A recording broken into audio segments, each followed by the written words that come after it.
산상수훈은 거울 중에 거울입니다. 여러분들이 올바른 마음가짐으로 산상수훈 말씀을 들으면 매 시간이 새로워지는 시간이 될 것입니다.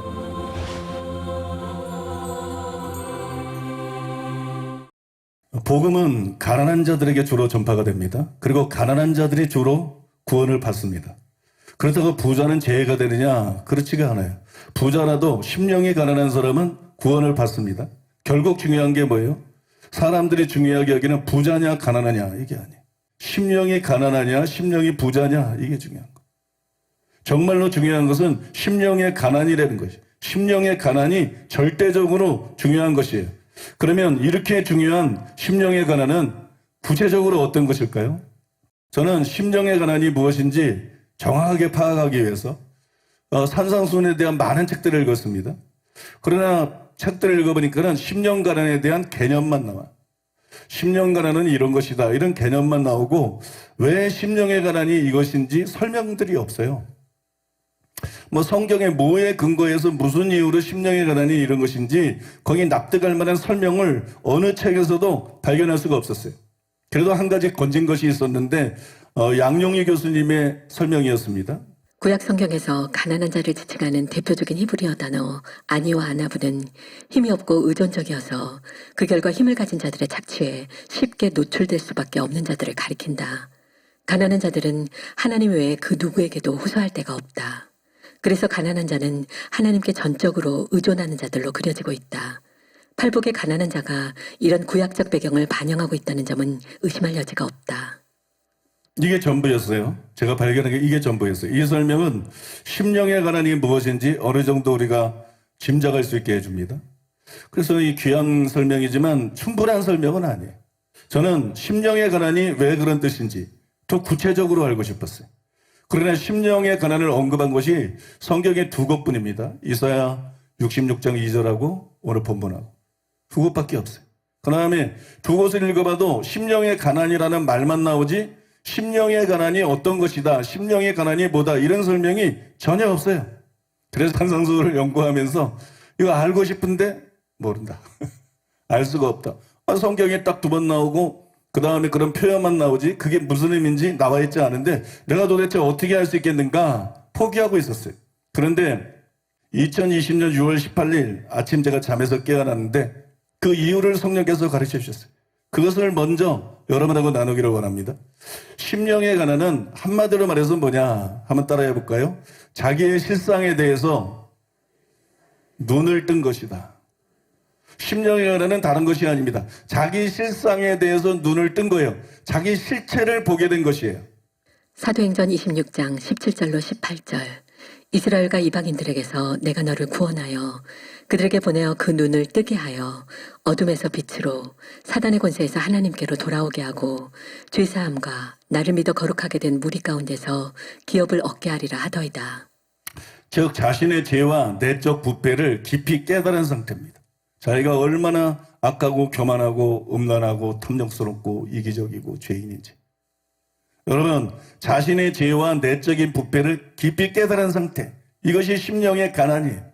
심령의 가난이 이런 의미라는 결정적인 증거가 뭐냐 그게 이사야 66장 2절이야 4절입니다.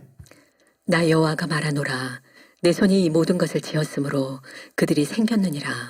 물은 마음이 가난하고 심령에 통해하며 내 말을 듣고 떠는 자 그 사람은 내가 돌보려니와 소를 잡아 들이는 것은 살인함과 다름이 없이 하고 어린 양으로 제사 드리는 것은 개의 목을 꺾음과 다름이 없이 하며 드리는 예물은 돼지의 피와 다름이 없이 하고 분향하는 것은 우상을 찬송함과 다름이 없이 행하는 그들은 자기의 길을 택하며 그들의 마음은 가증한 것을 기뻐한즉 나 또한 유혹을 그들에게 택하여 주며 그들이 무서워하는 것을 그들에게 임하게 하리니 이는 내가 불러도 대답하는 자가 없으며 내가 말하여도 그들이 듣지 않고 오직 나의 목전에서 악을 행하며 내가 기뻐하지 아니하는 것을 택하였음이라 하시니라. 저는 이번에 답은 항상 성경에 있다. 그거를 재확인했어요. 나는 성경에 답이 없는 줄 알았어요. 근데 답은 항상 성경에 있더라고요. 여러분 이 말씀 안에 답이 있어요. 답이 없는 줄 알았는데 이 말씀이 곧 답이에요. 여기 답이 있습니다. 먼저 여러분 3절 이후에 나오는 사람들은 여러 가지 종교적인 의무에 열심이었습니다. 그러면서 자기의 길을 택하고 그들의 마음은 가증한 것을 기뻐하고 하나님의 목전에서 악을 행하고 하나님이 기뻐하지 아니하는 것을 택하면서 살았습니다. 종교적인 의무는 열심히 해. 제사 드리는 거, 절기 지키는 거, 규례를 지키는 거 열심히 해. 그런데 악을 행하고 살아요. 하나님이 원치 않은 걸 택하며 살아요. 그런데도 그들은 자신들이 잘 믿는다고 생각했어요. 자기들이 신앙에 아무 문제가 없다고 생각했어요. 그래서 선지자들이 외치는 외침을 들어도 마음이 가난해지지를 않아요. 마음이 막 부요해요. 심령에 통해하지를 않아요. 자기는 괜찮다고 생각해요. 하나님의 말씀 때문에 두려워 떨지를 않아요. 자기는 틀림없이 천국 갈 거라고 생각해. 자기는 아무 문제가 없다고 생각해. 여러분, 그들이 2절과 구분되는 자들이라는 것이 그들이 이런 자라는 증거죠. 2절은 3절 이후에 나오는 사람하고 다른 사람을 말하고 있는 거예요. 그러니까 이들은 그런 자라는 증거입니다. 이것이 바로 심령이 부유한 것입니다. 심령이 부유한 건 뭐냐? 간단히 말했어요. 열심히 신앙생활 하는데 하나님 말씀대로 살지 못해. 자기가 알아. 죄 가운데 살아. 근데 문제의식이 없어. 마음이 가난하지도 않고 애통하지도 않고 근심하지도 않고 하나님을 두려워하지도 않아. 요 사람이 저주받은 사람이에요. 요 사람이 저주받은 사람이고 요 사람이 여러분 저주 아래에 있는 사람. 요 사람이 교회 안에서 죽으면 100% 지옥에 갈 사람이에요. 이것이 여러분 심령이 부여화되는 것이에요. 심령의 가난은 정확하게 이것하고 반대가 되는 것입니다. 심령의 가난한 자는 종교적인 의무를 열심히 행한다 그래서 자기가 바르다고 생각하지 않아요. 주일 성수하면 바른 건가 자기가? 11조 하면 바른 건가? 기도 많이 하면 바른 건가? 성경 열심히 읽으면 바른 거예요? 전도하고 봉사하면 바른 거? 아니라는 거예요. 내가 회개해야 바른 거지. 내가 회개하고 죄에서 떠나야 바른 거지. 믿습니까 여러분? 종교적인 의무를 열심히 행한다고 자기가 바르다고 생각하지 않아요. 그리고 외적인 행동이 아니라 자기 마음을 살펴요. 자신의 죄와 내적인 부패를 깊이 인식합니다. 또 그들은 죄를 심상히 여기지 않습니다. 그래서 자신이 얼마나 영적으로 공고하고 가련하고 가난하고 눈먹고 또 벌거벗은 자인지를 깨닫고 심히 부끄러워하고 심히 근심하고 심히 탄식하고 상한 심령으로 심히 하나님 앞에 부르짖어요. 이런 사람이 바로 심령이 가난한 사람입니다. 믿습니까? 오직 이런 사람이 심령이 가난한 사람이에요. 이것이 기독교의 첫걸음이에요. 이것이 없는 자는 아무 소용이 없어요. 이것이 없는 자는 하나님도 구원하지 못해. 예수님도 구원하지 못해. 성령님도 구원하지 못해. 모세가 와도 소용이 없어. 바울이 와도 소용이 없어요. 그런데 여러분 슬프게도 오늘날 교회 안팎에 심령이 가난하지 않은 사람들이 너무 많다는 거예요. 여러분 세상의 불신자들을 보세요. 그들이 하는 말들이 결국 이런 얘기입니다. 나는 착한 사람이야. 나는 착한 사람이야. 나는 양심적인 사람이야. 나는 법이 없어도 살 사람이야. 나는 인격적이고 예의 바른 사람이야. 나는 좋은 사람이야. 그러므로 당연히 죽어서 좋은 곳에 갈 거야. 뭘 예수를 믿어야 돼? 그들은 모든 사람이 죄인이고 그래서 예수님이 십자가를 지셨고 따라서 회개하고 예수님을 주님으로 모셔드려야 된다고 말하면 기분 나빠요. 그걸 잘 받아들이지 않아요. 많은 불신자들이 그런 상태입니다. 비단 여러분 이런 불신자뿐만 아니라 교회 안에도 이런 자들이 많아요. 그들은 주일성수 11조 성경 읽기 기도 봉사 전도 종교적인 의무를 열심히 해갑니다. 그러나 죄 가운데 살고 하나님의 말씀대로 살고 있지 않아요. 그런데도 희한하게 자신들이 믿음이 좋다고 생각해요. 당연히 천국에 갈 것이라고 생각해요. 설교를 들어도 마음이 가난해지질 않아요. 설교를 듣고도 찔림받고 애통하지를 않아. 여기 바리새인이고 뱀과 독사의 새끼. 독사의 새끼가 교회 안에서 들어와서 교인 인치하고 설교를 듣고 있는 거예요. 우리는 성경 안에서 정확하게 이런 사람들을 발견할 수가 있어요. 바로 예수님이 뱀들과 독사의 새끼들이라고 꾸짖고 책망한 바리새인들입니다. 바리새인들은 진짜로 의로운 사람들이 아니었어요. 그들은 의로운 사람으로 알려져 있지만 실제로는 의로운 사람이 아니었어요. 그들은 이사야 66장 3절 이후에 나오는 사람들처럼 종교적인 의무들을 열심히 행했습니다. 그리고 겉으로는 의를 행했어요. 그러나 그들의 속은 회칠한 무덤과 같았어요. 마태복음 23장 25절로 28절 화 있을진저 외식하는 서기관들과 바리새인들이여 장과 대접의 겉은 깨끗이 하되 그 안에는 탐욕과 방탕으로 가득하게 하는도다. 눈먼 바리새인이여, 너는 먼저 안을 깨끗이 하라. 그리하면 겉도 깨끗하리라. 화 있을진저 외식하는 서기관들과 바리새인들이여, 회칠한 무덤 같으니 겉으로는 아름답게 보이나 그 안에는 죽은 사람의 뼈와 모든 더러운 것이 가득하도다. 이와 같이 너희도 겉으로는 사람에게 옳게 보이되 안으로는 의식과 불법이 가득하도다. 놀랍게도 바리새인들은 자신들의 이런 끔찍한 실상을 전혀 의식하지 못했어요. 도리어 자신들이 의롭다고 생각했어요. 예수님이 보니까는 시체가 썩어 문드러져 냄새나는 무덤 같은데 그들의 속마음이, 그들은 자기 자신이 의롭다고 생각했어요. 그래서 예수님이 하도 어이가 없어서 비유를 들어서 그들을 지적하고 그들을 책망한 것이 있는데, 그게 누가복음 18장에 이렇게 기록되어 있습니다. 누가복음 18장 9절로 12절. 또 자기를 의롭다고 믿고 다른 사람을 멸시하는 자들에게 이 비유로 말씀하시되, 두 사람이 기도하러 성전에 올라가니 하나는 바리새인이요 하나는 세리라. 바리새인은 서서 따로 기도하여 이르되, 하나님이여, 나는 다른 사람들 곧 토색, 불의, 간음을 하는 자들과 같지 아니하고 이 세리와도 같지 아니함을 감사하나이다. 나는 일에 2번씩 금식하고 또 소득의 11조를 드리나이다 하고. 바리새인은 심령이 가난하지 않은 자들의 전형입니다. 심령이 가난하지 않다는 게 뭔가, 그러면 바리새인을 떠오르면 여러분들이 그 개념을 금방 알 수 있어요. 그들은 자기 자신의 실체를 몰랐어요. 자기 자신의 죄와 잘못을 모르니까 회개가 불가능하죠. 회개해봤자 입에 발린 것이지 진짜 회개가 불가능하죠. 그래서 그들은 회개만 빼고 모든 것을 다 했어요. 좀 과장해서 말하지만 바리새인은 어떤 사람이냐? 회개만 빼고 모든 것을 다 해. 근데 회개만 빼두고 모든 것을 다 하는 목사, 회개만 빼놓고 모든 것을 다 하는 선교사, 회개만 빼놓고 나머지 모든 것을 다 하는 장로, 권사, 기독교인들, 인산인해지 않나요? 비일비재하지 않나요? 계속 죄 가운데 살고 계속 돌아서지지 않고 회개만 안 하고 나머지 다 하는 사람들, 그런 사람들이 교회 안에 가득하지 않나요? 바리새인들은 회개만 빼놓고 나머지는 다 했어요. 그래서 구원을 받지 못했습니다. 영원한 지옥불에 던져졌습니다. 그런데 교회 안에도 이런 사람들이 너무 많아요. 그들이 바로 현대판 바리새인입니다. 오늘 왜 설교 제목이 바리새인인가 기독교인인가? 교회 안에 기독교인만 있는 게 아니기 때문에, 교회 안에 너무나 많은 바리새인들이 있기 때문에, 바리새인이든 기독교인이든 둘 중에 하나라는 것이.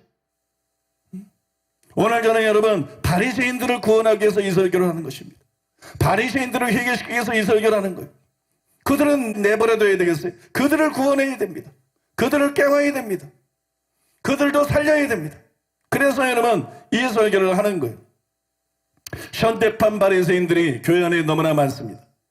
저도 여러분 교회에 다니는 대부분의 사람들이 성경에 나오는 바리새인과 나는 다르다, 그렇게 생각하는 거 알고 있어요. 교회 안에 자기를 바리새인으로 생각하는 사람 거의 없어요. 목사들 중에도 신자 중에도 그게 자기가 바리새인이라는 증거예요. 진정한 신자들은 수없이 자기를 바리새인이라고 느낍니다. 진정한 신자들은 하나님 앞에 얘기할 때, 주여 제가 바로 바리새인입니다. 제가 바로 바리새인보다 더 악한 자입니다. 주님 저를 용서해 주시옵소서. 주님 저를 변화시켜 주시옵소서. 진정한 신자들은 대부분 이런 기도를 경험했을 것이에요. 난 바리새인이 아니야. 그들은 외식하는 자들이고 난 그런 자가 아니야. 여러분들이 한 번도 자신이 바리새인이라고 생각해 본 적이 없고, 자기가 바리새인이라고 하나님 앞에 회개하면서 기도해 본 적이 없다 그러면 여러분이 바리새인일 가능성이 굉장히 높습니다. 나는 수도 없이 내가 바리새인이라고 생각했어요. 나는 수도 없이 하나님 앞에 주여 제가 바리새인입니다. 주여 제가 가짜입니다. 주여 제가 죄인 중에 되겠습니다. 수도 없이 그렇게 회개했어요. 그런 경험이 없는 사람은 진짜 바리새인일 가능성이 굉장히 높습니다. 여러분, 많은 사람들이 자기가 바리새인이 아니라고 생각하지만 실상 교회 안에 있는 많은 사람들이 바리새인이에요. 그 증거로 예수님은 바리새인에게만 바리새인이라고 그런 거 아니에요. 예수님은 여러분 라우디게아 교회 성도들에게 보낸 편지에서 이렇게 말했습니다. 요한계시록 3장 15절 17절. 내가 내 행위를 아노니 내가 차지도 아니하고 뜨겁지도 아니하도다. 내가 차든지 뜨겁든지 하기를 원하노라. 내가 말하기를 나는 부자라. 부여하여 부족한 것이 없다 하나 내 곤고한 것과 가련한 것과 가난한 것과 눈먼 것과 벌거벗은 것을 알지 못하는도다. 여러분, 이들은 바리새인이라는 교회 다니는 기독교인들이잖아요. 교회 다니는 기독교인들인데 그러나 바리새인들처럼 자신의 영적인 실성에 대해서 완전히 눈멀어 있었어요. 바리새인하고 똑같았어요. 겉들이는 기독교인이지만 실상은 이들은 바리새인이었어요. 그래서 예수님이 그들이 회개처럼 입에서 토하여 내칠 거라고 말했어요. 네가 무슨 기독교인이냐? 니네들이 무슨 믿는 자냐? 니네들이 무슨 예수쟁이냐? 가짜지. 바리새인이지. 회개해서 진짜가 되지 않으면 입에서 토하여 내칠 것이다. 그렇게 말했어요. 어찌 생각하면 이들은 바리새인보다도 훨씬 더 나쁩니다.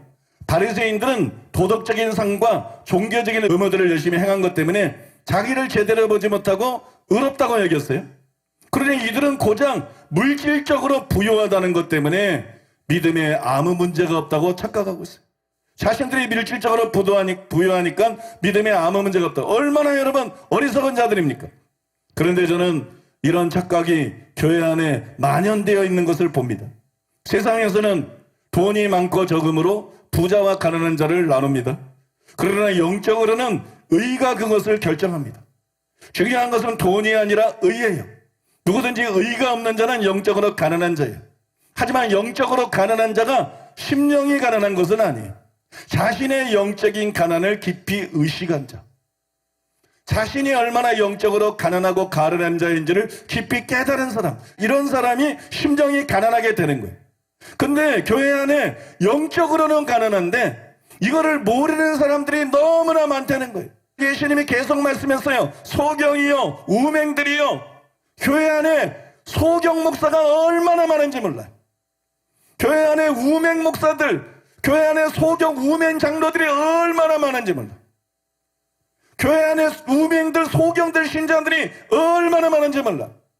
그래서 여러분 한국교회 현실을 보면 큰 흐름이 소경이 소경 따라가는 거, 이게 한국교회 평가입니다.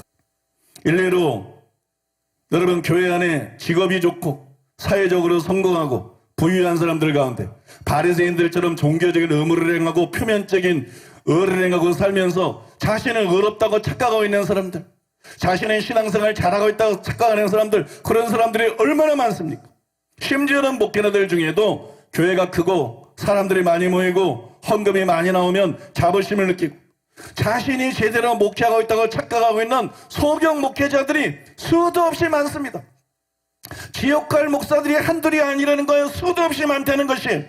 저는 이 설교가 그들에게 안약이 되기를 바랍니다. 그들뿐만이 아니라 교회 안에서 자기를 모르는 모든 자들의 눈이 뜨게 되기를 바랍니다.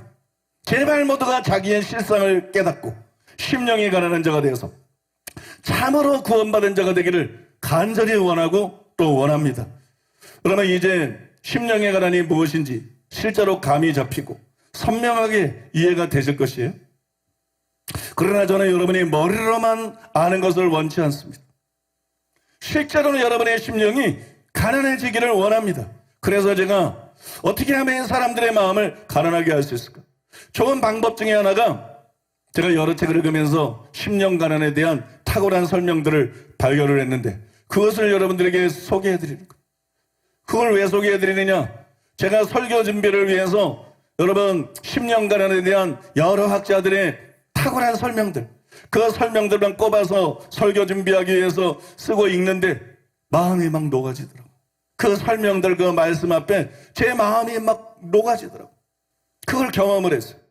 그래서 이거를 성도님들에게 읽어드리면 우리 성도님들에게도 똑같은 일이 일어나지 않을까. 이 말씀의 빛 속에서 자기 실체를 발견하고 그냥 심령이 가난한 자는 어떤 사람이야 이렇게 알고 끝나는 것이 아니라 마음이 녹아지는 일들이 일어나지 않을까. 그래서 여러분 그거를 기대하면서 제가 읽어드리기를 원합니다. 먼저 로이드 존즈는 심령의 가난에 대해서 이렇게 말했습니다. 심령이 가난하다는 것은 자만심의 완전한 결여, 자만심의 완전한 결여, 자신과 자기 의존의 완전한 결여를 의미합니다. 이것은 우리가 하나님의 존재에서 아무것도 아닌 존재라는 의식을 의미합니다. 우리가 나을 수 있는 것은 하나도 없습니다. 우리 스스로 할 수 있는 것은 하나도 없습니다. 가난하다는 것은 우리가 하나님과 마주 대할 때 느끼는 우리의 철저한 무능에 대한 이 엄청난 인식입니다.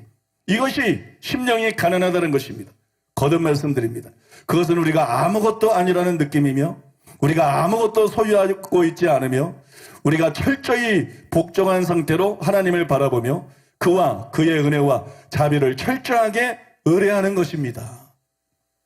또 존 스토트는 심령의 가난에 대해서 이렇게 썼습니다. 심령이 가난하다는 것은 우리의 영적인 가난함, 즉 우리의 파탄을 하나님 앞에서 자백하는 것이다. 왜냐하면 우리는 하나님의 거룩한 진노 아래서 오직 하나님의 심판을 받아야 마땅한 죄인들이기 때문이다. 우리에게는 바칠 것과 변명할 것과 하나님의 은총을 살 수 있는 것이 전혀 없다. 우리는 하나님이여 불쌍히 여기시옵소서, 나는 죄인으로소이다 하며 눈을 들지도 못하고 외치는 예수님의 비유에 나오는 세리와 같아야만 한다. 주님의 시대에 그 나라에 들어갔던 사람들은 자신의 공로가 너무 많다고 생각하며 하나님께 그들의 성취한 것들을 감사드렸던 바리새인들이나 피와 검으로 그 나라를 세우는 것으로 꿈꾸었던 열심당원들이 아니라 자신은 너무 가난해서 아무것도 바칠 수 없으며 아무것도 성취할 수 없다는 것을 알고 있었던 인간 사회에서 거절당하는 세리와 창기들이었다. 그들이 할 수 있었던 모든 것은 하나님께 자비를 구하며 외치는 것이었으며 하나님께서는 그들의 외침을 들어주셨다. 오늘날까지도 하나님의 나라를 받아들이는 필수적인 조건은 우리의 영적인 가난함을 인정하는 것이다. 하나님께서는 아직도 부자들을 빈손으로 돌려보내신다. 또 19세기의 최고의 신학자라는 찰스 하즈는 심령의 가난에 대해서 자세하게 이렇게 썼습니다. 심령이 가난한 자들이란 자신들의 영적인 가난을 의식하는 자들이다. 이들은 자신들이 부자라고 거짓되게 자랑하고 주장하며 자신들이 불행하고 비참할 뿐더러 가난하고 눈멀고 벌거벗음을 알지 못하는 자들과 반대된다. 그러므로 심령의 가난은 다음과 같은 것을 내포한다. 첫째, 자신의 무지에 대한 의식과 기꺼이 가르침을 받으려는 의지. 그것은 지적인 자만이나 우리 자신이 이해하고 있는 것들의 결론에 대한 확신과는 반대된다. 이러한 마음 상태가 주도적인 곳에서는 지적인 무분별이 지속된다. 자신들을 지혜로운 자로 지칭하는 자들은 어리석은 자들이 된다. 심령이 가난한 자들은 참된 진리에 대한 자신들의 무지와 그것을 발견하는 데 있어 자신들의 무능함을 깨닫고 회심하여 어린아이들 같이 되며 모든 참된 지식의 근원이시며 하나님 나라의 위대한 복들 중 하나이신 성령을 소유하는 자들이다. 둘째, 심령의 가난은 자기 의의 정신에 반대되는 것으로 자신의 무가치함에 대한 의식이다. 그것은 하나님 앞에서 자신의 모든 죄와 악덕을 깨닫고 하나님이여 죄인인 저에게 긍휼을 베풀어 주옵소서라고 부르짖는 심령이다. 어떤 사람이 자신의 죄의 사악함을 깨닫게 될 때, 그리고 그가 하나님의 진노에 떨고 자신의 의를 포기할 때 그는 그리스도의 의를 받아들임으로 진정한 의미에서 부하게 된다. 셋째, 그것은 자족이나 우리 자신의 탁월함을 칭찬하고 우리 자신이 다른 사람들 보기에 매력적이라고 생각하는 성향과는 반대인 우리 자신의 타락성을 깨닫는 심령이다. 우리로 우리 자신에 대하여 혐오감을 갖게 하고 하나님 앞에 입이 땅에 닿도록 꿇어 엎드리게 하는 우리 자신의 수치스러움에 대한 의식은 그러한 성향에 반대된다. 심령이 이와 같이 가난한 자들에게 성령은 오셔서 그들을 그의 모든 천상의 은혜로 입혀주신다. 넷째, 그것은 우리 자신의 무력함을 깨닫는 심령이다. 이런 심령은 우리의 마음을 변화시키고 죄를 정복하며 우리의 마음과 삶의 거룩함을 확보할 수 있다는 우리 자신의 능력의 자만과는 반대된다. 하나님께서 도우시는 자는 오직 심령이 가난한 자들이다. 다섯째, 심령이 가난한 자신의 비참함과 영혼의 욕망을 충족시킴에 있어 세상의 철저한 무력함을 깨닫는 것이다. 행복을 위해 이 세상의 자원들을 소유하고 있기 때문에 자신들을 부자라고 생각하여 더 이상 아무것도 바라지 않는 자들을 하나님께서는 그들의 만족에 버려두신다. 그러나 자신들의 가난을 깨닫고 하나님을 열망하고 갈망하는 자들을 하나님께서는 그 자신으로 채워주신다. 마지막으로 싱클레어 퍼커스는 심령의 가난에 대해서 은혜롭게 이렇게 설명을 했습니다. 심령이 가난하다는 것은 재정적으로 빈곤한 상태도 아니고 정신적으로 우울한 상태도 아닙니다. 그러면 심령이 가난하다는 것은 무엇을 뜻합니까? 심령이 가난한 자라고 말함으로써 예수님은 물질적인 부의 결핍에 대해 말하고 있는 것이 아님을 강조합니다. 물질이 부족하면 심령이 가난할 수도 있겠지만 물질의 부족이 심령의 가난과 동일하지는 않습니다. 예수님은 영적으로 속박되어 있음을 알고 죄의 빚을 지고 있음을 의식하며 자기가 하나님 앞에서 쫓겨났음을 깨닫는 사람을 묘사하고 있습니다. 그가 할 수 있는 일이란 자비를 베풀어 달라고 외치며 하나님께 의지하는 것뿐입니다. 이런 심령 없이는 아무도 그리스도인이 될 수가 없습니다. 그리스도인이라면 누구든지 이런 심령을 지닙니다. 이것은 돌아온 탕자의 심령입니다. 빈손들과 앞에가 십자가를 붙드네 의가 없는 자라도 도와주신 바라고 생명섬에 나가니 마음을 씻어 주소서. 로마서 앞장들에서 사도 바울은 이 새로운 심령이 어떻게 생겨나는지를 암수해 줍니다. 의인은 없나니 하나도 없으며 깨닫는 자도 없고 하나님을 찾는 자도 없고 다 치우쳐 한 가지로 무익하게 되며 선을 행하는 자는 없나니 하나도 없도다. 하나님의 이 고발을 진지하게 받아들이고 하나님의 심판석과 우리의 삶에 내린 그의 판결을 생각하면서 하나님의 이 고발을 자신에게 적용시킨다면 그 결과는 어떻게 될까요? 바울은 그 결과를 우리의 상상에 맡기지 않습니다. 즉 그 결과 모든 입이 막히고 우리를 포함한 온 세상이 하나님 앞에서 죄인으로 정죄당할 것이라고 말합니다. 이것이 하나님 앞에서의 우리의 실제 상황임을 깨닫도록 하나님께서 우리를 이끄시고 우리도 그런 사실을 깨닫는다면 우리 마음속에는 심령의 가난이 싹 트게 됩니다. 그래야 마침내 심령의 가난을 깨닫게 되면 우리는 주님께만 소망을 둘 수 있음을 알게 됩니다. 우리는 하나님께 탄원을 드릴 만큼 의롭지 못한 가난한 자들입니다. 우리는 하나님의 법정에선 파산자요 채무자입니다. 우리는 자비를 베풀어 달라고 간구할 수밖에 없습니다. 만일 여러분이 부유해지며 하나님 나라를 차지하고 싶다면 여러분은 심령이 가난해져야 합니다. 심령의 가난이 무엇인지 더 잘 여러분들이 이해가 되실 거예요. 그 다음에 또 여러분 이런 글들이 실제로 여러분들의 마음을 녹게 만들 거라고 믿습니다. 여러분 우리가 하나님 앞에서 자기의 실체를 깨닫고 우리 마음이 녹아져야 돼요. 심령의 가난은 방금 소개해드린 이런 것입니다. 그래서 저는 심령이 가난한 복된 자와 심령이 부유한 저주받은 사람의 차이가 뭐냐? 심령이 가난하다 그럼 복이 있는 거예요. 심령이 가난하지 않다 저주받은 상태에 있는 거예요. 이걸 아셔야 돼요. 그래서 이게 심각한 것이 믿습니까? 심령이 가난한 자가 천국에 그들의 것입니다. 그럼 심령이 가난하지 않은 자는 지옥에 그들의 것이라는 거예요. 이 말씀이 어떤 의미인지를 알아야 돼요. 그냥 무슨 도덕적으로 심령이 가난한 자는 복이 있다 그런 장꼬대 같은 소리라고 있는 게 아니에요. 엄중하고 심각한 말씀입니다. 우리가 여러분 진지하게 받아들여야 될 말씀이에요. 심령이 가난한 복 있는 사람과 심령이 부유한 저주받은 자의 차이가 뭐냐? 그 차이를 가장 잘 보여주는 게 뭐냐? 저는 여러분 다음 성경 구절이라고 생각해요. 누가복음 5장 29절에서 32절에 보니까는 레위가 예수를 위하여 자기 집에서 큰 잔치를 하니 세리와 다른 사람이 많이 함께 앉아있는지라 바리새인과 그들의 서기관들이 그 제자들을 비방하여 이르되 너희가 어찌하여 세리와 죄인과 함께 먹고 마시느냐? 중요한 게 이거예요. 예수께서 대답하여 이르시되 건강한 자에게는 의원이 쓸데없고 병든 자에게야 쓸데있나니 내가 의인을 부르러 온 것이 아니요 죄인을 불러 회개시키러 왔노라. 그래서 예수님이 쓸데없는 사람이 있어. 복음이 쓸데없는 사람이 있어. 실제 쓸데없어서 그런 게 아니라 자기가 죄인이라는 걸 모르기 때문에 복음이 쓸데가 없어. 그 사람에게는 예수님이 쓸데가 없어. 그러니 어떻게 하겠어요? 예수님도 그 사람은 어떻게 못해? 예수님은 죄인을 불러 회개시키러 온 것이지 자기를 의롭다고 착각하는 바리새인을 불러 회개시키러 온 게 아니에요. 그러니 어떻게 되겠어요? 하나님이 그 사람을 버리는 것입니다.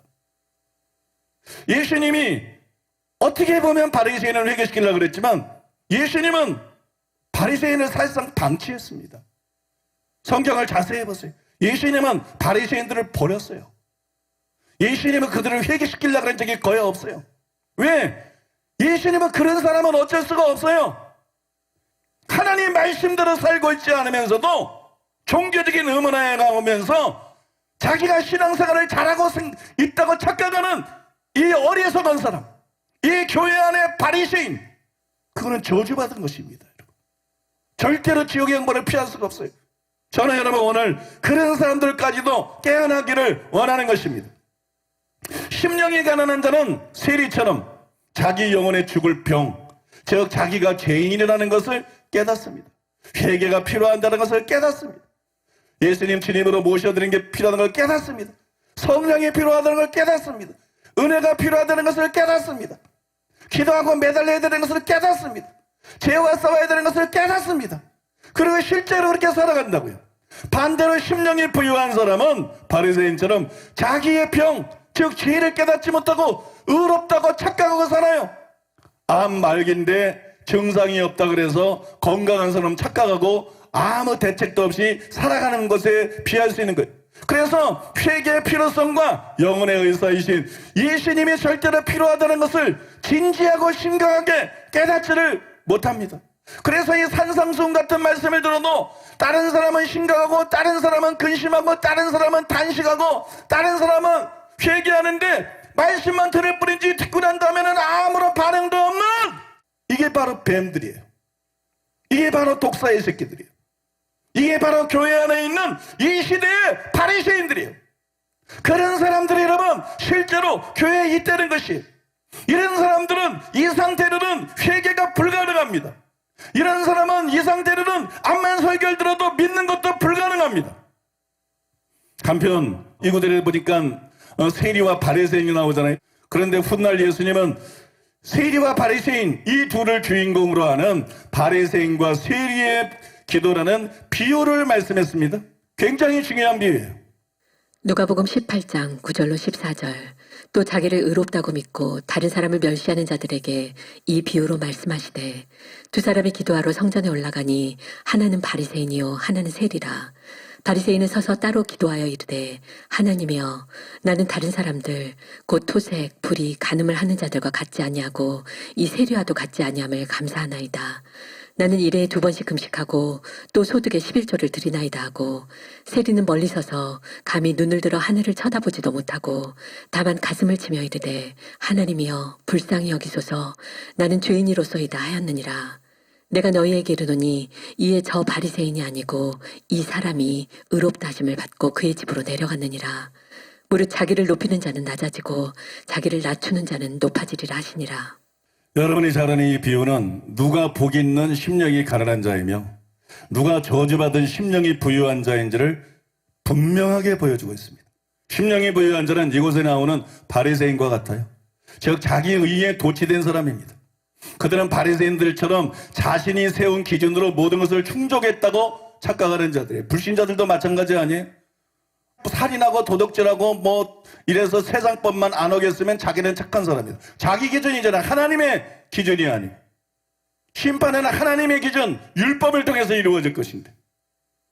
마찬가지로 여러분, 성경 말씀에 나오는 회개와 믿음과 팔복과 석양과 바리새인보다 나은 의와 입으로만 주여주하지 않고 아버지 말씀대로 살아야 되는 거, 이게 기준이 아닌 목사들이 얼마나 많은지 몰라요? 이게 기준이 아닌 장로 권사들이 얼마나 많나요? 이게 기준이 아니에요. 그냥 신앙 고백했으니까 됐지, 그냥 주일 성수했으니까 됐지, 11조하고 봉사하고 이 정도 살면 됐지, 다른 기준을 갖고 있어. 이게 바리새인이에요. 이게 소경들이에요. 예수님이 말씀한 산상수훈에 나타난 기준이 아니고 성경에 나타난 기준이 아니고, 목사들까지도 너무나 많은 목사들이 자의적인 기준을 가지고 난 이 정도면 괜찮은 목사 아니야? 그러니까 장로들도 신자들도 따라하면서 난 이 정도면 신앙생활 잘하고 있는 거 아니야? 자신이 세운 기준을 가지고 자신을 평가한다는 거예요. 그들은 돈도 있고 명예도 있고 지식도 있고 신앙도 있어서 부정한 것이 없다고 생각하는 교만한 사람들입니다. 그래서 기도할 때도 얼굴을 쳐들고, 하나님이여, 나는 다른 사람들과 토색, 불의, 간음한 자들과 같지 아니하고 이 세리와도 같지 아니함을 감사하나이다. 나는 일에 2번씩 금식하고 또 소득의 11조를 드리나이다. 자랑 삼아 기도하는 자들입니다. 여러분, 반면에 심령이 가난한 자는 세리 같은 사람이에요. 예수님 비유에 나오는 세리 같은 사람. 세리는 어떻게 기도했습니까? 세리는 멀리에 서서 감히 눈을 들어 하나님을 우러러보지 못하고 가슴을 치며, 하나님이여 불쌍히 여기소서, 나는 죄인이로소이다. 나는 죄인이로소이다. 탄식하면서 회개했습니다. 그런데 하나님이 결국 누구의 기도를 들으시고 누구를 의롭다고 하셨는가? 바로 여러분 세리였어요. 그러므로 여러분, 예수님의 이 비유는 예수님이 팔복에서 말씀한 걸 그대로 보여주고 있는 거예요. 예수님이 팔복에서 심령이 가난한 자는 복이 있나니 천국이죠, 이것입니다. 눈이 열려서 자기 실체를 본 사람, 우맹이요 소경들이었다가 자기가 어떤 존재인지 몰랐다가 하나님의 말씀을 통해서 자기의 실상을 보고 하나님 앞에 납작 엎드려서 자비를 구하고 은혜를 구하고 자복하며 회개하는 사람, 이런 사람은 복이 있도다. 천국은 바로 이런 사람들의 것이다. 여러분 믿습니까? 그걸 여러분 예수님이 바리새인과 세리의 비유를 통해서 우리에게 분명하게 보여주고 있는 거예요.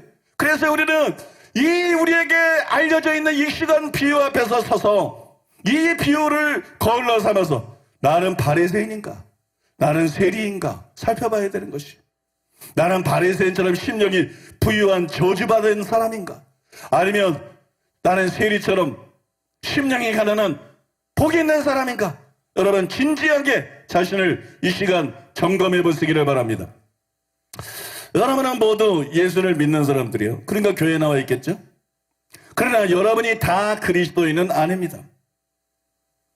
우리 교회뿐만 아니라 어느 교회나 다 두 종류의 사람이 교회에 와서 앉아 있습니다. 하나는 그리스도인, 하나는 바리새인. 항상 어느 교회나 비율만 다를 뿐이지 바리새인과 그리스도인이 이 두 종류의 사람이 와서 예배를 드리고 있어요. 함께 교회에 올 수는 있어요. 함께 예배를 드릴 수는 있습니다. 그러나 여러분, 바리새인은 지옥에 갑니다. 그리스도인은 천국에 갑니다. 영원히 분리될 사람들, 왜? 다른 사람이기 때문에, 다른 종류이기 때문에 악인의 의인의 회중에 들지 못하리로다. 믿습니까? 그게 천국과 지옥이에요. 그래서 영원히 분리될 사람들이에요. 그런데 이 둘을 구분하는 최초의 특징이 뭐냐? 바로 여러분 심령의 가난이에요. 즉 자신의 실상을 아느냐 모르냐입니다. 여러분 심령이 가난하지 않은 자는 회개할 수가 없어요. 굉장히 중요한 얘기예요. 심령이 가난한 자는 말씀을 들어도 회개할 수가 없어요. 심령이 가난하지 않은 사람은 말씀을 들어도 믿을 수가 없어요. 심령이 가난하지 않은 자가 믿으면 바리새인이다. 심령이 가난한 자가 하지 않은 자가 교회에 나와서 예수를 믿을 뿐만 아니라 열심히 신앙생활을 해. 이 사람은 지독한 바리새인이 됩니다. 심령이 가난하지 않은 상태에서는 어떤 희망도 없다는 말이에요. 심령이 가난하지 않은 상태에서는 회개한다 그래도 가짜 회개예요. 믿는다 그래도 가짜 믿음이에요. 기도한다 그래도 가짜 기도예요. 심령이 가난하지 않은 사람이 드리는 헌금은 그 헌금도 가짜고 봉사도 가짜고 다 가짜예요. 심령이 가난하지 않는 사람이 하는 모든 행동은 아무 유익이 없어요. 성경 읽어도 희망이 없어요. 기도해도 희망이 없어요. 설교 들어도 희망이 없어요. 금식에도 희망이 없어요. 심령이 가난하지 않은 이 죄를 회개하고 거기서 돌아서지 않는 한 그의 모든 노력은 백해무익입니다. 어떤 목사도 그를 구원할 수 없어요. 예수님도 그를 건질 수 없어요. 예수님은 아예 그런 삶 체계를 주셨어요. 나는 의인을 부르러 온 것이 아니다. 그게 심령이 부요한 자예요. 나는 죄인을 부르러 왔다. 나는 죄인을 불러 회개시키러 왔다. 예수님은 심령이 부유한 사람 관심 없어. 여러분 심령이 가난하지 않다는 것이 얼마나 치명적인 거라는 걸 알아야 됩니다. 영혼에 얼마나 치명적인 것인가. 심령이 가난하지 않으면 말씀 들어도 소용없고 다 소용이 없어요. 죄인들은 와도 괜찮아. 그러나 외식하는 자는 안 돼. 타락한 자는 와도 괜찮지만 바리새인은 안 돼. 여러분 기독교의 첫걸음은 심령의 가난입니다. 이것을 대신할 수 있는 것은 없어요. 저는 여러분 그것이 팔복에 분명하게 나타나 있다고 생각합니다. 여러분 팔복은 주기도문을 제외하고 산상수훈에서 가장 유명합니다. 근데 팔복의 첫 번째 복이 뭐냐? 심령의 가난이에요. 그런데 토마스 왓슨은 심령 가난이 왜 중요한지, 왜 예수님이 그리스도인들을 묘사할 때 제일 먼저 회개도 아니고 믿음도 아니고, 그렇잖아요. 딴 데서는 다 회개 믿음을 얘기해. 근데 왜 예수님은 신자를 말할 때, 구원받은 자를 말할 때, 기독교인들을 말할 때 제일 먼저 심령의 가난을 얘기했는가? 심령의 가난이 왜 중요한가? 심령의 가난이 왜 첫째인가? 그것에 관해서 토마스 왓슨이 이렇게 썼어요. 왜 그리스도께서 여기에 심령 가난을 가지고 시작하셨을까? 왜 이것을 맨 앞에 두셨을까? 그 대답은 그리스도께서는 10년간 하니 그 뒤에 오는 모든 다른 은혜들의 초보요 기초가 된다는 사실을 보여주시려고 그렇게 하셨다는 것이다. 여러분이 이것 없이 다른 은혜를 기대하느니보다는 차라리 뿌리 없이 열매가 자라기를 기대하는 편이 낫다. 신앙의 뿌리다. 기독교의 뿌리라는 거예요. 이게 신앙과 기독교의 뿌리, 그리스도인의 뿌리라는 거예요. 뿌리 없는 나무가 열매 맺을 수 있나요? 마찬가지로 심령이 가난하지 않은 자는 회개할 수 없어요. 심령이 가난하지 않은 자는 믿을 수 없어요. 심령이 가난하지 않은 자는 정말로 하나님 앞에 울부짖을 수 없어. 자기 마음에 하나님 앞에 물 쏟듯이 쏟을 수가 없어요. 로이드 존즈도 심령 가난의 절대적인 중요성에 대해서 이렇게 말했습니다. 심령이 가난한 자가 복이 있다는 말씀이 처음에 오는 것은 이상할 것이 없습니다. 이 말씀은 뒤에 오는 모든 복의 열쇠가 되기 때문입니다. 팔복에는 매우 뚜렷한 순서가 있습니다. 주님은 팔복의 순서를 아무렇게나 정해놓지 않았습니다. 여기에는 영적 논리적 순서라고 말할 수 있는 것이 있습니다. 심령이 가난한 것은 기독교인과 천국 시민의 기본 특징이 되기 때문에 기타의 모든 특징은 어떤 의미에서 이 한 가지 특징의 결과입니다. 이게 모판이라는 거예요. 여기서 다 나온다는 거예요. 심령이 가난해야 애통할 수가 있는 거예요. 심령이 가난해야 온유할 수가 있는 거예요. 심령이 가난해야 여러분 다른 사람에 대해서 비판만 하는 게 아니라 긍휼히 여길 수 있는 거예요. 그들을 불쌍히 여길 수 있는 거예요. 심령이 가난해야 의에 줄이고 목마른 자가 되는 거예요. 심령이 가난해야 결국 마음에 청결한 자가 될 수 있는 거예요. 심령이 가난해야 화평케 하는 자가 될 수 있고, 심령이 가난해야 의를 위해서 핍박을 받는 자가 될 수가 있는 것이에요. 이것은 여러분 기독교 신앙의 뿌리입니다. 이것은 여러분 기독교 신앙의 모판입니다. 심령의 가난이 없이 기독교는 없습니다. 심령의 가난이 없이 기독교인은 없습니다. 심령의 가난이 없으면 중직자가 가짜가 되고 목사가 가짜가 되고 선교사가 가짜가 되고, 심령의 가난이 없으면 교회가 가짜가 되는 것이에요. 여러분, 심령의 가난이 모든 것의 근본이고 근거입니다. 심령이 가난한 자가 되어야 된다는 말이에요. 여러분, 심령의 가난은 심지어 회개와 믿음보다도 앞섭니다. 많은 사람들이 기독교의 시작이 믿음인 줄 알아요. 그러나 아닙니다. 믿음 전에 회개가 있습니다. 그 다음에 회개보다 앞에 있는 것이 있는데 바로 심령의 가난입니다. 하나님은 절대 직권으로 누구를 택한 적이 없어요. 사람은 이 땅에 태어나서 수많은 선택을 하며 살지만 한 번도 무조건 선택하는 일은 없어요. 다 뭔가 이유가 있고 다 뭔가 까닭이 있어 선택하는 것입니다. 지혜로우신 하나님이 가장 중요한 결정인 사람들의 죽고 사는 영혼 문제를 결정하면서 무조건 선택한다. 말도 안 되는 소리입니다. 그러면 하나님께서 사람을 선택할 때는 뭘 보고 선택하실까요? 바로 심령의 가난입니다. 심령의 가난. 우리에게는 아무런 의도 없어. 우리에게는 아무런 희망도 없어. 근데 네가 그건 아느냐? 적어도 네 주제는 알아야 되지 않아? 너한테는 아무런 희망도 없어. 너한테는 아무런 의도 없어. 너한테는 아무런 자격도 없어. 너는 죄인이야. 너는 부패한 자야. 너는 무능한 자야. 너는 네 입으로 말씀대로 살 수도 없고 죄를 끊을 수도 없어. 너는 그렇게 타락한 자야. 너는 그렇게 망가진 자야. 너는 그렇게 무너진 자야. 적어도 네가 네 주제는, 이런 주제는 알아야 되지 않냐? 그래야 네 마음이 가난해질 거 아니냐?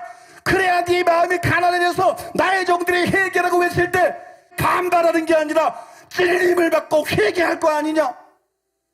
그래야 나의 종들이 믿음에 대해서 말할 때 반발하지 않고 네가 정말 참된 믿음을 갖고 주님 말씀대로 살겠다고 결단하고 매달리고 부르짖고 기도할 거 아니냐? 여러분 이해되십니까? 하나님이 사람을 구원하려고 할 때 볼 게 뭐가 있어요? 예수님이 말했어요. 의를 부르러 오지 않아도, 왜냐면 안 통한다고, 안 된다고. 자기를 의롭다고 얘기했는데 무슨 회개를 하겠냐고. 자기 죄를 모르는데 무슨 회개를 하겠냐고. 자기 부패를 모르는데 뭘 나를 믿고 의지하겠냐고. 그래서 나는 죄를 물어 회개시키러 왔다. 자기에게 회개가 필요하다는 걸 아는 사람, 자기에게 은혜가 필요하다는 걸 아는 사람, 자기에게 도움이 필요하다는 걸 아는 사람, 그래서 심령으로 부르짖는 사람, 난 그런 사람들을 회개시키러 왔다. 여러분, 이거하고 예정의 원리가 다를 수가 있어요? 하나님은 절대 주권으로 누구를 선택하고 누구를 버리는 그런 이상한 하나님이 아닙니다. 하나님이 사람을 볼 때 뭘 보느냐? 심령의 가난을 보는 거예요. 하나님은 사람의 심령의 가난을 보고 그 사람을 선택하십니다. 하나님은 심정의 가난을 보고 그 사람을 구원하십니다. 그러니까 여러분, 심령의 가난보다 앞서는 거는 없다는 거예요. 심령의 가난이 뭐라 그랬어요? 눈을 뜨는 거다 그랬죠. 눈을 뜨는 거. 그죠? 우맹이요 소경이었던 상태에서 눈을 떠서 자기를 의롭다고 자기가 괜찮다고 했는데 자기의 실상을 보는 거예요. 여러분, 세상에서도 그렇지 않나요? 악인들이 내가 뭘 잘못했는데 이러죠. 여러분, 가족이나 친척이나 친구나 그런 사람들이 특히 이기적이고 교만하고 악한 사람 있잖아요. 그 사람이 교만하고 이기적이고 악하다는 건 다 알아. 그 사람이 탐욕스럽다는 건 주변의 사람들이 다 알아. 근데 그 사람은 내가 뭘 잘못했는데 이래. 그래서 멘붕이 돼. 이게 여러분 심령의 부유함의 극치를 보여주는 거야. 근데 하나님 말씀 앞에서 분명히 이 사람 팔복의 사람 아니고, 하나님 말씀 앞에서 분명히 서기관과 바리새인보다 나은을 가진 것도 아니고, 하나님 말씀 앞에서 분명히 죄를 끊어버리고 아버지의 말씀대로 사는 게 아닌데, 뭐 나는 구원받았어, 나는 신앙생활 잘하고 있어, 아 나는 뭐 이 교회 기둥장로야, 응? 나는 뭐 이런 교회 목사야. 똑같다는 거예요, 여러분. 그런 사람들이 얼마나 많은지 몰라요. 여러분, 심령의 가난은 눈을 뜨는 거예요. 예수님께서 바울에게 뭐라 그러시냐? 다메섹 도성에서 내가 너를 보내서 그 너를 뜨게 하여 어두움에서 빛으로 사단의 권세에서 하나님께로 돌아오게 하고 죄사함과 나를 믿어 거룩게 된 무리 가운데서 기업을 얻게 하리라. 여기에 하나님이 사람을 어떻게 구원하는지가 나와 있어요. 제일 먼저 눈을 뜨게 한다. 눈에 띄어지지 않으면 희망이 없다. 복음 전에도 희망이 없다. 그러니까 제일 먼저 눈을 뜨게 한다. 믿습니까? 눈을 떠서 자기의 죄를 보게 한다. 자기의 부패를 보게 한다. 그 다음에 뭐를 해요? 어두움에서 빛으로 사단의 권세에서 하나님께로 돌아오게 하고, 이게 하나님께 대한 회개입니다. 탕자의 비유가 회개의 비유인 거 아시죠? 탕자의 비유가 회개한 비유인데 아버지께 돌아오잖아요. 이게 회개입니다. 회개. 눈을 떠서 그 다음에 회개시키고, 믿음이 그 다음에 나요. 나를 믿어 거룩해 된 무리 가운데 기업을 얻게 하라. 근데 그 믿음은 행함이 따르는 믿음이야. 그 믿어 거룩해 돼버리는 거야. 믿습니까? 이렇게 해서 사람이 구원을 받는다.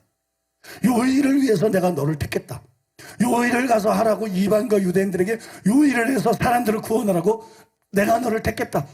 예수님께서 바울에게 직접 말씀한 거예요. 여러분, 지금 제가 설명드리는 게 뭐냐면, 눈을 뜨게 해서 하나님께 돌아오게 하고 회개하게 되고 나를 믿어 거룩게 된 무리 가운데 기업을 얻게 하리라. 그러니까 눈을 뜨는 게 뭐라 그랬어요? 심령의 가난이잖아요. 심령의 가난이 회개보다 앞서는 거잖아요. 심령의 가난이 믿음보다 앞서는 거죠. 바꿔 말해서 심령의 가난이 없으면 회개할 수가 없다는 거. 심령의 가난이 없으면 믿을 수가 없고, 심령의 가난이 없으면 여러분 구원받을 수가 없는 거예요. 그래서 심령의 가난이 절대적으로 중요하다는 걸 지금 여러분들에게 말씀드리는 거예요. 또 여러분 팔복에 보면 심령의 가난 다음에 나오는 게 뭐예요? 애통하는 자죠.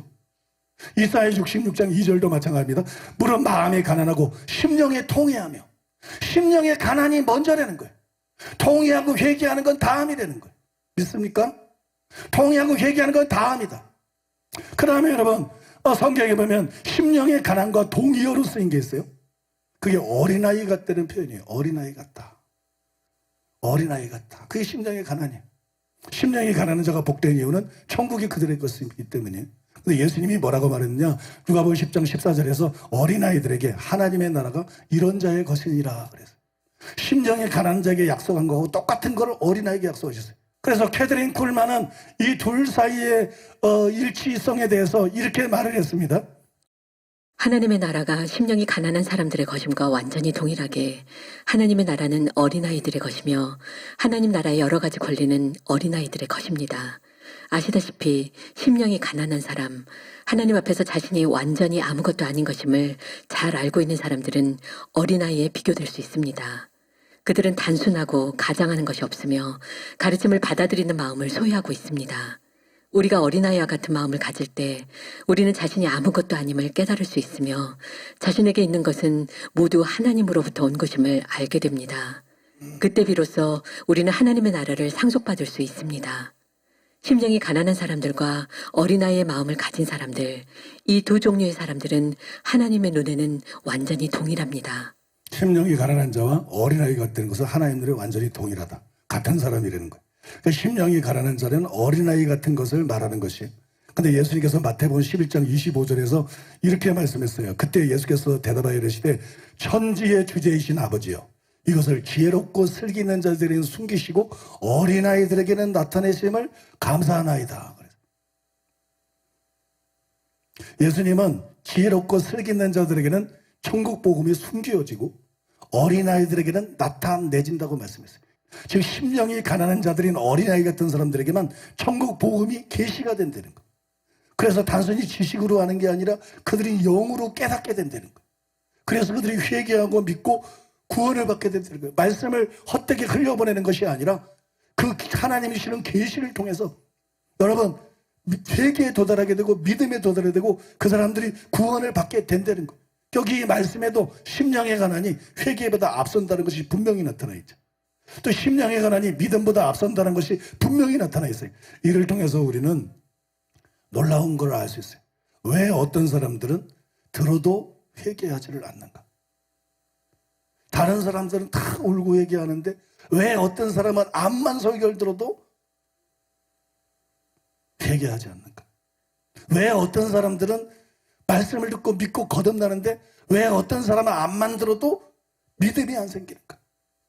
그가 심령이 부요한 자이기 때문입니다. 그 사람은 예수님의 설교를 들어도 똑같이 합니다. 그 사람은 바울의 설교를 들어도 똑같이 합니다. 모세 엘리야의 설교를 들어도 똑같은 반응을 하더랍니다. 여러분 그의 마음이 부요하기 때문이에요. 따라서 심령이 부요하게 되는 것보다 더 치명적인 것은 없다는 거예요. 그거는 한마디로 저주받은 것이에요. 저주받은 거. 조금 더 지나친 말이 아니에요. 왜냐하면 예수님이 심령이 가난한 자가 복이 있다 그랬으니까 그 반대의 사람들이 저주받은 사람인 것은 너무나 당연한 것이에요. 여러분 심령이 부요하다는 것은 작은 문제가 아니에요. 심각한 문제예요. 그거는 여러분 저주입니다. 감사하게도 저는 산상수훈 설교를 듣는 대다수의 우리 교회 성도들 속에서 심령의 가난을 보았어요. 그리고 더욱더 성도들이 심령이 가난해지는 것을 보고 있어요. 그래서 우리 교회가 좋은 교회. 그러나 여러분 모두 심령이 가난한 것은 아니죠. 우리 가족이나 친척들 중에도 그런 사람들이 있고 여러분 모두 심령이 가난하다는 말은 아니에요. 단도직입적으로 결정적인 말씀을 드리면 아까도 말씀드렸지만 만약에 여러분이 교회에 다니지만 자신이 팔복의 사람도 서기관과 바리새인보다 나은 을을 가진 것도 좁은 길을 걸어가면서 아버지의 뜻을 행하는 것도 아닌데 표면적인 의를 행하고 있다는 것 때문에 아니면 신앙적인 의무들을 열심히 행하고 열심히 표면적으로 신앙생활을 한다는 것 때문에 자기의 믿음에는 문제가 없고 천국에 갈 것이라고 생각하고 안심하는 자가 있다면 그가 바로 심령이 부요한 자예요. 그가 바로 이 시대의 바리새인인 것입니다. 바리새인은 죽지 않았어요. 바리새인은 사라지지 않았어요. 그가 이 시대의 바리새인이에요. 즉 하나님의 뜻대로 살지 않고 있으면서도 산상수훈 설교를 듣고 고민하지 않는다면 산상수훈 설교를 듣고 애통하지 않는다면 들을 때뿐이고 집에 가서 기도하면서 애통하지 않는다면 산상수훈 설교를 듣고 정말 두려워하면서 하나님의 말씀대로 살고 새 출발하기로 결단하고 노력하고 기도하지 않는다면 그 사람은 틀림없이 제가 말한 심령이 부요한 자입니다. 그 사람은 틀림없이 바리새인입니다. 그런 사람은 복이 있는 사람이 아니라 저주 아래에 있는 사람입니다. 저주 아래에 있는 사람. 그 상태로 살다가 죽으면 반드시 지옥에 갈 사람입니다. 그래서 오늘 말씀을 통해서 자신을 심각하고 진지하게 살펴보고 자기의 실상을 깨닫고 정말로 여러분 심령이 가난한 자가 되라는 것입니다. 믿습니까? 심령이 가난한 자가 되십시오. 제발 오늘 여러분 심령이 가난한 자가 되시기 바랍니다. 제발 오늘 여러분 전체 다 심령이 가난한 자가 돼서 우리 산상수훈과 함께 다시 시작해요. 말로만 그러는 것이 아니라 오늘 오정의 말씀을 통해서 여러분들이 깨닫고 도전을 받고 그 다음에 여러분 심령이 가난한 자가 되어서 진짜 새 출발하는 여러분 되시기 바랍니다. 심령이 가난하지 않으면 출발이 아니에요. 앞으로 산상수훈이 어떤 말씀을 듣든지 여러분들이 산상수훈 말씀을 듣고 어떤 반응을 보든지 심령이 가난하지 않고 출발할 수는 없어요. 심령이 가난해지지 않으면 전혀 출발하지 않은 거예요. 성경을 다 딸딸 외우고 하루에 10시간씩 기도를 한다 할지라도 여러분, 여러분의 심령이 가난하지 않으면 여러분은 아직 시작한 것이 아닙니다. 기독교의 시작은 회개가 아니고 믿음이 아니고, 기독교의 시작은 바로 여러분 심령의 가난입니다. 오늘 말씀을 통해서 나는 정말 기독교인으로서 시작을 했나 안 했나, 여러분 자신을 진지하게 생각해 보시기를 바랍니다. 그리고 만약 여러분이 심령이 가난한 자가 되지 않다면 목사라도 시작도 안 했다는 걸 알고 자신이 가짜라는 걸 분명히 알고, 여러분 오늘 말씀 앞에서 자기의 실상을 발견하고 자기의 죄를 깨닫고 자기의 내적 부패를 깨닫고 심령이 가난한 자가 되기를 축복합니다. 아니, 심령이 가난한 자가 되기를 간절히 원하고 애원합니다. 여러분 심령이 가난한 자가 되십시오. 그래서 산상순과 함께 진짜 새롭게 시작하고 반드시 천국에 가는 복된 분들 다 되시기를 예수님의 이름으로 축복합니다. 오늘 우리 들은 말씀 기억하면서 하나님 앞에서 회개하면서 자비를 구하면서, 특별히 여러분 중에는 심정이 가난한 자들이 많이 있습니다. 여러분 중에 다수가 심정이 가난한 자입니다. 내가 그걸 너무나 잘 알고 있습니다. 그러나 여러분, 여러분의 부모 중에는, 여러분의 자식 중에는, 여러분의 형제 중에는, 여러분의 가족 중에는, 여러분의 친척 중에는 오늘 말씀을 통해서 그들이 보이지 않습니까? 바리새인들이 여러분의 집에 있지 않습니까? 바리새인들이 여러분의 주변에 있지 않습니다. 나에게도 가장 큰 고통이 그것입니다. 바리새인들이 너무 많지 않습니까? 가족이 아니라면 아유 저 악하고 교만하고 잘못된 바리새인 내팽개칠 텐데, 가족이기 때문에 내팽개칠 수도 없고, 날마다 신음하고 날마다 탄식하고 날마다 하나님 앞에서 가슴을 치고 그 영혼들을 살려달라고, 제발 살려달라고, 제발 구해달라고, 제발 눈 좀 뜨게 해달라고, 제발 회개하게 해달라고, 제발 믿음을 갖게 해달라고, 제발 지옥 가지 말고 천국 가게 해달라고, 저는 저 벌써 여러 해째 날마다 기도합니다. 나의 가족들 중에 바리새인이 있습니다. 내 형제들 중에 바리새인이 있습니다. 내 친척들 중에 바리새인이 있습니다. 여러분, 그래서 제가 이 설교를 더 이렇게 절박하게 하는 거예요. 여러분 가족 중에도 있지 않습니까? 여러분이 신앙생활 제대로 하고 했다 할지라도 여러분 가족 중에 얼마나 바리새인이 많습니까? 오늘 말씀을 들어보니까 복이 있는 사람이 아니라 저주 아래에 있는 사람, 바로 이 시대의 바리새인, 이대로 죽으면 반드시 지옥에 갈 사람들이 얼마나 많습니까? 아버지 살려주시옵소서. 아버지 살려주시옵소서.